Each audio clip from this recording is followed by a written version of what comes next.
The world is a vampire. At work, and so is the president. He spends many of his weekends, as you know, away from Washington, including part of this past weekend. And when he's not at the White House, there is a massive military effort to keep him safe. The entire area frozen. One of the biggest threats from the air, planes getting too close. So what really happens if a rogue aircraft flies near the president and just won't leave the airspace? This morning, we are getting rare access up close with fighter jets in action. President Trump is on the move, spending time away from the White House, from his Mar-a-Lago resort to his golf course in New Jersey and his home in New York City. 51 days so far, even this weekend, spending Sunday at his golf course in Virginia.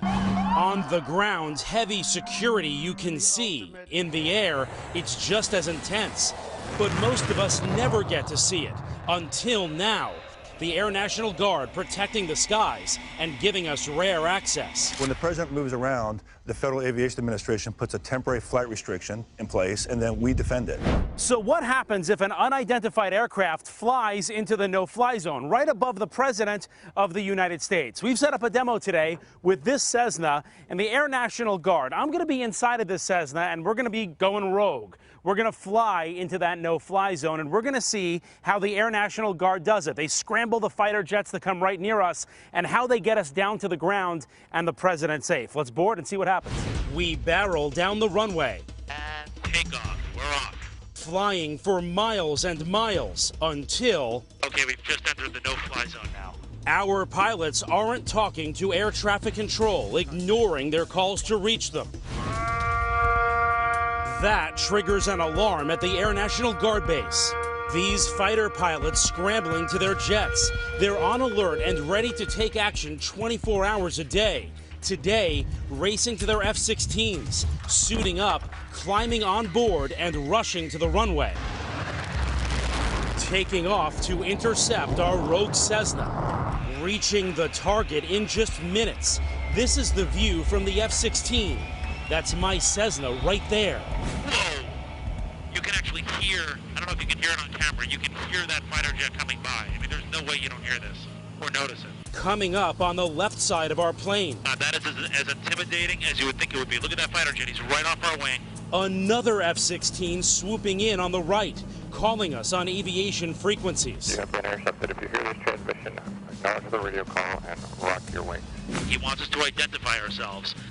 We're a rogue aircraft, remember, for this demonstration, so we're not going to respond at all and see what this fighter jet does. The fighter right on our wing now, scanning us inside. What is he trying to do? He's trying to figure out who we are, who's inside, what we're up to. And he's trying to make radio contact and tell us to do what? Follow him? That's correct. The fighters want to escort us out of the area, but we still don't respond. So the F-16 makes a bold move. Swooping in right there. Look at how close he gets. Oh, he's crossing right in front of us. It's called the headbutt maneuver, and you can see why. Watch again. The F-16 crosses right in front, just feet from us. Hard to miss, and that's the point. That's a pretty aggressive maneuver. He's just trying to get our attention. Remember, this is restricted airspace right above the president's vacation home. You are ordered to turn to the northwest. The fighter jet giving us one last warning, turning away, hoping we follow. If after all of this, the pilot still won't listen, the plane won't leave the airspace, will you shoot them down? If required, we'll execute the rules of engagement per the commander of the North American Aerospace Defense Command. And yes, we would do that. Shoot the plane down so they can't get to the president. If it meets the rules of engagement, yes, we would, to defend the airspace.